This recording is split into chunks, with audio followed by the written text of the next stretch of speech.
been signed up for Trump accounts, which will launch on July 4th. And I would encourage all of you to go to trumpaccount.gov to sign up. We had a historic tax filing season. We passed the largest tax cuts in American history. The average refund this filing season is nearly $3,300, an 11% increase from last year. And importantly, very importantly, 62 million returns, 44% claimed at least one of the president's signature tax cuts. No tax on tips, no tax on overtime, the reduced taxes on Social Security benefits. 85% of our seniors paid no taxes, and the auto deductibility on loans for American cars. And to remind everyone, Democrats, every Democrat voted against those programs. We've had sustained and resilient GDP growth. Real GDP has risen 2.6% over the past 4 quarters. Atlanta Fed's GDP now predicts 3.8% for this second quarter. The U.S. energy dominance, part of our resilience stems from our energy dominance. Natural gas is down, is my belief, and the futures market is showing us oil will be lower than pre-conflict levels. We are more resilient to energy price fluctuations due to President Trump's energy dominance and deregulatory agenda. The United States is now the world's largest energy exporter. The United States has never exported so much energy or produced so much energy. Main Street prosperity, the average 401k is up almost $30,000 since President Trump's inauguration. President Trump RX has already saved Americans over $600 million. I'm sure all of you will want to report on that. And the unemployment rate remains low at 4.3%. So with that, I'm happy to ask questions. I will mention that 3 weeks ago, I got an honorary degree from the University of South Carolina, so if you really want to get a question, you can call me Dr. Bessent. So, I want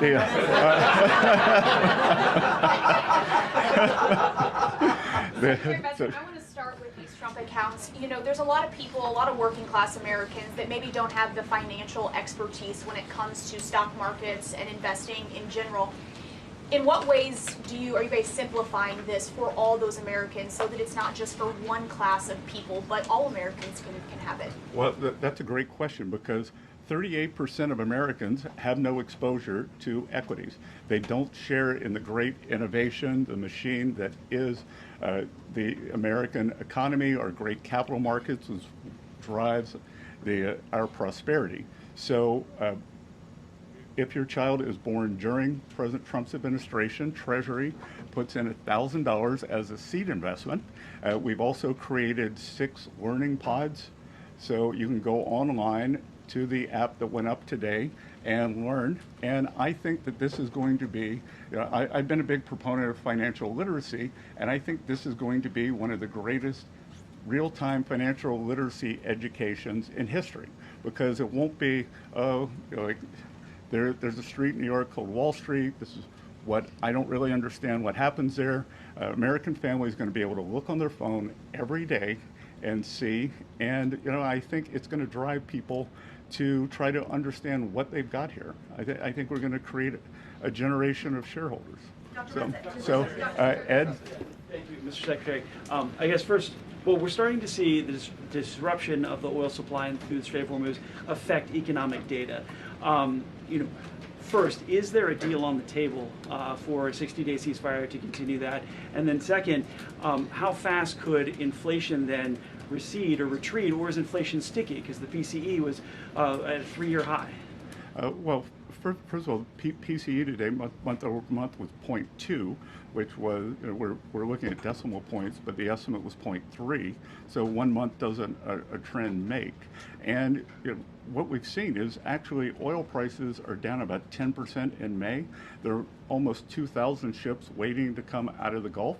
And I think the oil market is going to be very well supplied on the other side of this, and that we could see prices come down very quickly. We saw the UAE leave OPEC. So I would expect on the other side of this that gasoline prices will follow. Is there an agreement on the table? Sorry? Is there an agreement with Iran on the table? The teams have been going back and forth. And President Trump has made it very clear, he talked about it at the cabinet meeting, that he has several red lines. And Iran has to turn over their highly enriched uranium. They cannot pursue a nuclear weapon. And the Strait of Hormuz, back to your question on energy, has to free transit. Navigation of the seas has to be free and open as it was before. So he's not going to take a bad deal. He's going to make a great deal for the American people. So, Peter. Thank you, Dr. Bessent. Yep. How long until we see your signature next to President Trump's face on a $250 bill?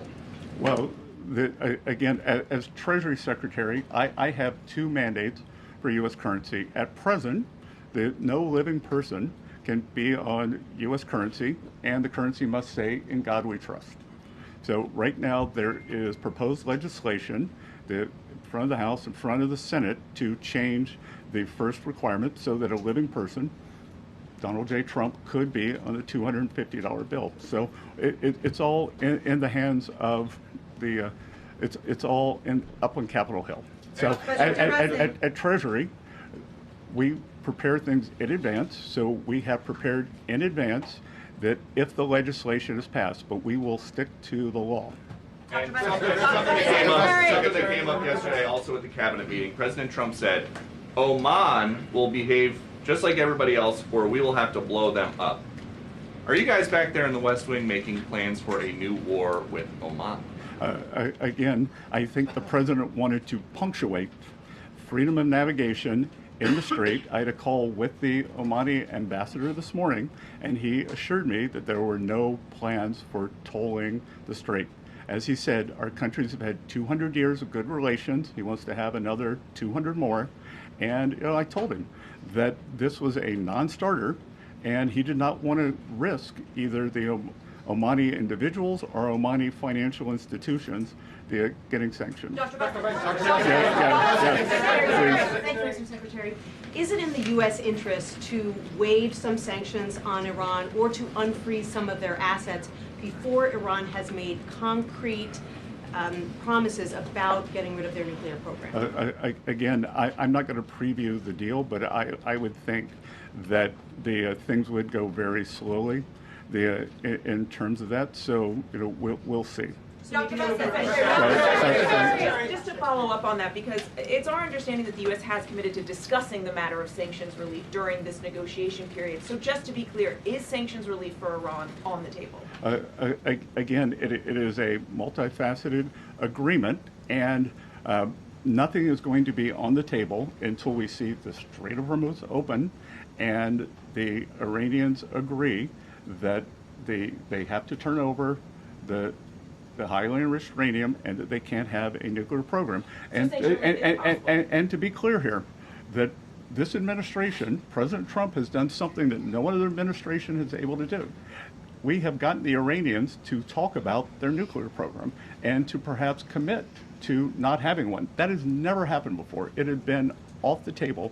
So I think when you look at the results of the kinetic action of our economic pressure, it has worked to bring them to the table and have a discussion on this. Mr. Secretary, I just want to follow up. You said that the teams have been going back and forth, but can you confirm whether or not a tentative agreement has been reached in these negotiations with Iran? Again, everything depends on what the president wants to do, and President Trump is not going to make a bad deal for the American people, for the U.S., and he was very clear at the cabinet meeting on the yesterday what he wants. Secretary Bessent, Dr. Kara from Lindell TV. I'm sorry, did I steal his question? Because I'm not that person. No, it's you. Okay, thank you so much. Thank you for taking my question, Kara from Lindell TV. I really wanted to get your thoughts on digital currency. A lot of our viewers are increasingly worried that digital currency could one day be used to track people's spending or limit personal freedom. What's your philosophy on that, and what safeguards is the Treasury and this administration putting in place to make sure new digital payment systems protect Americans' privacy and freedoms in the future? Well, so this administration has been very clear. There will be no central bank digital currency, which I think would be the first step toward tracking. So we have taken that off the table. We passed stablecoin legislation with bipartisan, and the Clarity Act is now up on the hill, and I think it has bipartisan support. And the most important thing we can do is to make digital assets come into the United States, make the U.S. the home. Our regulation, our best practices are what will ensure good standards for these. When you look at digital assets, all the nonsense that happens, all the things you read about, that's because it's the wild, wild west offshore, so we got to bring it on shore. So I would encourage the House and the Senate to get clarity done. Jack? A lot of people talking about the IRS settlement, and which has been rolled over now into this weaponization fund over at DOJ. Wanted to get your comment on the decision process, as much as you can tell, how that settlement came to be, how it was rolled over to DOJ, and then the process for those funds now as it's played out. Good. So thank you for the question. This is going to be the only question I'll take on this matter today. So there's ongoing litigation, so it'd be inappropriate for me to comment. President Trump is a great American who has endured more than 10 years of nonstop harassment and weaponization from the federal and state government actors. A bad actor at the IRS leaked more than 400,000 tax returns, including the Trump family, all the employees, and that's how we got here now. No American should be targeted for political reasons, and every citizen deserves fair treatment and full protection of the law. The Department of Justice represented Treasury and the IRS in this matter, and I'm going to have to refer any questions to Acting Attorney General Todd Blanche. So. Thanks. So President Trump has said that we can expect interest rates to come down very quickly a number of times with that last week. But the market at the moment probably does not expect any rate cuts this year. You know, JP Morgan said this, Morgan Stanley, and so on. So who is right, the president or the market? Well, I think, again, I believe that we will get through this challenging period now. On higher prices. On the other side of this, I've said publicly that I think we'll be back to substantial disinflation. But most importantly, I think we've got the Warsh Fed now. It's a new day at the Fed. The Treasury Secretary and the Fed Chair have lunch or breakfast every week. I had my first breakfast with Chair Warsh this morning, and I believe that he will do the right thing to balance inflation and growth. Thank you, Secretary Bessent. I hope you were calling on me. Yes. So I'd like to ask you if you could provide a little more detail on what you're doing to shut down Iran's airlines, and also on sanctions relief. A senior administration official briefed reporters over the weekend that sanctions relief will be commensurate with nuclear concessions. But at some point, if the enriched uranium is given up, should we expect pallets of cash to be flown to Iran? Could you describe how that looks? Well, a couple of things. On the airlines, one thing that we're not going to do is restrict movement for religious reasons. So Iranians who want to make the pilgrimage to Mecca or Medina will be allowed. We will also allow valid humanitarian reasons. But the other thing we can do is that when these airlines fly, they have to be refueled. They sell tickets. They pay landing fees. Anyone who accepts those, we will sanction. So they should be very clear that the state-owned Iranian airlines, they are outlaws and cannot do this. Secretary. Since you're the White House briefer today, I know you've been asked this already, but I'm wondering if you can just confirm on the record that there is a tentative deal that has been agreed for a 60-day extension of the ceasefire and then a continuation of nuclear talks. Again, it's always a mistake to get out ahead of the president, so it is all going to be the president's decision. I think that we can see that the president very clearly stated his three: the open the strait, highly enriched uranium, no nuclear program. So are those things part of the temporary deal right now, sir? Are those three aspects that you just outlined part of the temporary deal that has been agreed? That if there can be no deal without those, why would there be a deal without those? Mr. Secretary, thanks so much for taking the time. President Trump at the cabinet meeting said he thought that reducing fraud would help to balance the budget. You put out the goal of getting the deficit to 3% of GDP. What's your timeline for achieving that? And how do you think what can you say to make the markets, given where rates are, like kind of process kind of what your plan and agenda is? Well, the GAO numbers, not my numbers, believe that there's about $500 billion a year of fraud. So could we very quickly get $250 billion of that? The budget deficit is approximately $1.8 trillion. So that would reduce the deficit substantially. If we could get that $500 billion number, I think it would engender confidence. You'd probably also go into a virtuous cycle. As the budget deficit narrowed, interest rates would go down. No one reports it, but last year we actually had a fiscal contraction. Just to remind everyone, we inherited the worst budget deficit in history when we were not in a recession or not at war, 6.7%. We brought that down to about 5.5 or 5.4% this year. I think we can stay on a good trajectory. Mr. Secretary, without an executive order, does the U.S. government have adequate defenses in place to address the risk created by Anthropic's new AI models? We have great collaboration between all of the labs that have the large language models, but between the U.S. government and the labs. So, Thank you, Mr. Secretary. Yep. Is me? Okay. Thank you, Mr. Secretary. Yep. Appreciate it. First, did you speak with the president before this briefing? Did he show any willingness to this 60-day ceasefire extension? I haven't seen the president today. And then I just want to follow up. When can Americans, the average American, and can the U.S. economy work for the average American without a deal with Iran?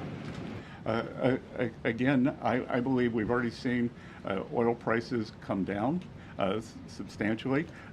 We are pumping more oil than we've ever seen before. And as I said, these are short-term challenges that we will get over, and I think we'll move forward. So, in the white? Mr. Secretary, just to follow up. No, in the white. Oh, thank you, Mr. Secretary. Appreciate it. Given how much this upcoming midterm election will hinge on the economy, what did you think about President Trump's comments in the cabinet meeting yesterday saying he didn't care about the midterms?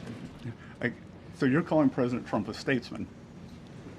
You're saying that he is taking a statesman-like position, that he has a core belief, and he believes that the most important thing is for Iran never to have a nuclear weapon. So I believe those things can be true, that we can do well in the midterms, that we perhaps have the makings of a deal here, and I believe that, and look, the economy, that it is challenging now, but unemployment is still low, tax refunds were high, and consumer spending is still quite high. So in my private business over the years, I always looked at what were consumers doing, not what they were saying, and I'm in constant contact with the banks, and every income quintile is still doing well. Amen. Thank you, Mr. Secretary. On the $250 bill, Mr. Secretary, you said the legalities of it are up on Capitol Hill, but I just wonder what your opinion is personally. Do you think it's a good idea for the president to put his face on America? Again, the president doesn't do it. The House and the Senate have to do it. Secretary Bessent, Secretary Bessent, what are the remaining assurances that President Trump needs to see in order for him to sign off on the agreement with Iran? I don't think it could be clear. You're following in the footsteps at the podium there of Secretary Rubio and Vice President Vance. There's been quite a lot of talk about their possible presidential ambitions. Does your presence here today indicate that we might see you running in 2020? No, I think it just means they've run out of things on the food chain. There's been some back and forth over the last several days, and also with the U.S. attacking Iranian drones yesterday. This morning, CENTCOM put out a statement that Iran had launched this ballistic missile towards Kuwait, calling it an egregious ceasefire violation. How can the administration still argue that a ceasefire is in effect? Again, with the Iranian government, we did not have regime change, but we changed the regime. As President Trump said at the cabinet meeting, as we've said other times, the first layer of leadership was eliminated, the second layer, and we're now at the third layer. And the way to think about it is the Iranian government, such as it is three pillars. It is the elected government, it is the IRGC, and it is the clerics. And they are having trouble communicating. So we are being patient. We do not have unlimited patience. President Trump always prefers a peace deal. So everything we have done thus far has been defensive. And at present, that is what we will continue doing. But if President Trump doesn't think he can get a peace deal, then kinetic is back. Thank you, Mr. Secretary. Are you hopeful that the oil prices will go down once this conflict is over, given the fact that the Strait of Hormuz remain closed, and by the time this oil gets to the major markets, could be 2 or 3 months? Again, we see that the market, I believe, is very well supplied right now. The market seems to be going into balance for itself. So I think that as the strait opens up, we're going to see this burst of ships come out. So we may actually see how quickly can it be refined, how quickly can it get to its destination. Thank you so much, Alina Shirazi from the Daily Mail. You wrote resilience on your cabinet note meetings. Several times the photographer zoomed into it. Are you trying to keep the president calm? Are you trying to keep yourself calm? Why did you write all those notes? So people could look over my shoulder, photograph them, and think they got a scoop. So, is the United States considering a reconstruction program for Iran if a deal is signed? Again, I think we got to get to the deal before we get to the other side. Before we get to the you in the pink. In the red? No, in the pink. In the pink, thank you. Cristina Londoño with Telemundo Network. Mr. Secretary, how effective do you believe the current Treasury restrictions have been in pressuring the Cuban government? And also, if you're in the room when those talks are being held, are there any plans to either tighten the sanctions or to ease the sanctions against the Cuban government to get some type of change? Again, that's going to be up to the Cuban government. That they can go up, they can go down.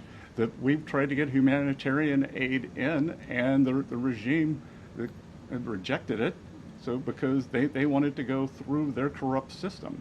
So they could go up, they could go down. It's carrot and stick. Secretary Rubio doing a fantastic job of managing this process, and we at Treasury are working with him.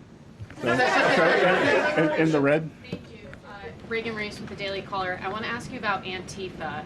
In October, the Treasury Department started working with the FBI to investigate who's funding Antifa. Can you give us an update on that investigation? How close are you guys to finding out who's funding Antifa? It is ongoing. We made substantial progress, and I think in the weeks and months ahead, we're going to have a lot to report. One thing that did go underreported that I would point out to all of you is the IRS is now giving guidance on the Form 990, which nonprofits they have to file. And we are going to encourage or demand that nonprofits know their grant recipients. So if a grant recipient is violent, if they are suppressing people's rights, then you are responsible for that. And I think that's a very good first step. Yep. There's new government data that shows that Americans are now saving a smaller share of their incomes than at any time over the past 4 years. Are you seeing signs that American households are dipping into their savings to pay for the higher costs of things like gas and groceries? And does data like that concern you right now? Well, so a lower academic literature would tell you a lower savings rate can mean one of two things. The doomer view that you took, or that people have more confidence, or it could be something else because, for instance, stock market gains or 401k gains might not show up in savings, so they're looking at that, think that they can draw down their household savings. You're obviously concerned about the risks posed by advanced AI models like Mythos to critical infrastructure. The financial sector is concerned as well. What types of changes are being considered to the AI executive order so it can pass? And do you believe that an AI executive order needs to include the pre-public access for government? Again, we're working very closely with the large language labs. They've been excellent partners, and we are going to get a solution that solves for the maximum calculus. What we want to do, the U.S. is the AI leader in the world. We're an AI superpower. China is second. They are trailing substantially. We want to make sure that we keep that lead. So we are working on the exact calculus between innovation and safety, and we want to optimize for that. So you in the glasses. Yeah. Thank you, Mr. Secretary. Yeah, in the glasses. Thank you very much. No, you don't have glasses on. You in the glasses. Thank you for taking my question. There was a report this morning that Justice Alito's son is working in your department. Can you confirm that that's the case? And if so, do you believe that that means that he should be, that the justice should recuse himself from cases that involve your department? I am sure that Mr. Alito follows all legal and ethical guidelines, and I can assure you that at Treasury we follow all the legal and ethical guidelines. Thank you, Mr. Secretary. I have two questions for you, but just to follow what you said about the well, you didn't call me doctor, so I only get one. Well, I'll shoot for two. You said that it's up to Congress. The president's face is on a $250 bill, but it is actually the Washington Post that's reporting two political appointees from the Treasury Department who have asked agencies to be ready to do that. Do you think politically it's a good idea to put his face on a $250 bill when people are struggling to afford gas and groceries? I don't really understand this Washington Post article. That who hears from the Post? Yep. Terribly written, terribly edited. Because basically what it says is that Treasury is following the law, and that we've created the bill, and that it's up to Congress, but that we follow the bill and it's up to. I didn't really understand what the story was. So, but anyway. Appointees aren't involved in that, two of your political appointees? Yeah, of course, but we prepare for everything if it gets passed. Just like we were ready 6 months in advance for the one big beautiful bill for tax guidance. So we have to prepare in advance. You can't draw something up the day before. Politically, do you think it's a good idea though when people are struggling to afford gas and groceries?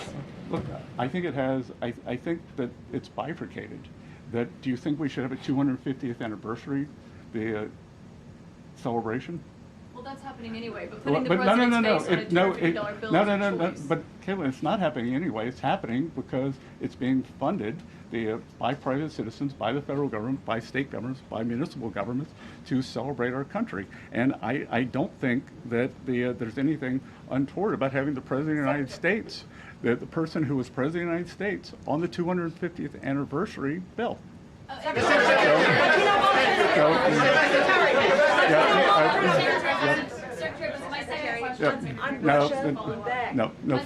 Russia sanctions, what you just commented on there, Mr. Secretary, about the $1.8 billion fund. Is it accurate that the General Counsel at the Treasury Department resigned over that?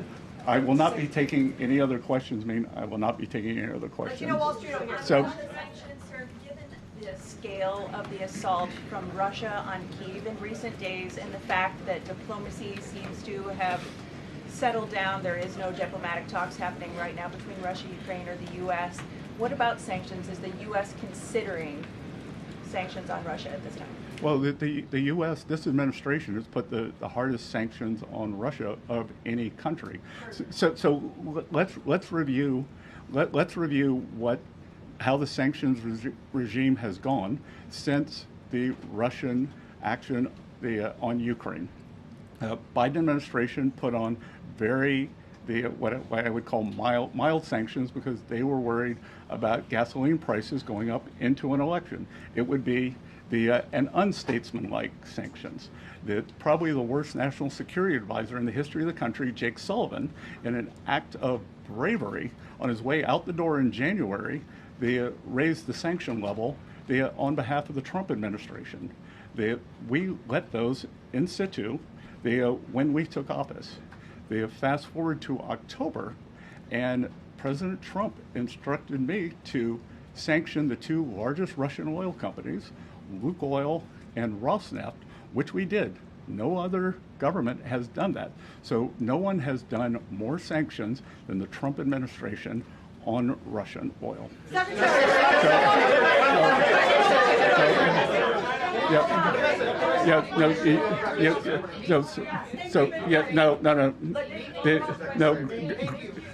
Here, who wants to own this? Gray hair. No, gray hair. No, you don't have gray hair. Well, maybe you do. Yeah. When you had breakfast this morning with Fed Chair, did you request that the Fed lower interest rates? I had breakfast with Chair Powell 41 times, and I never did that.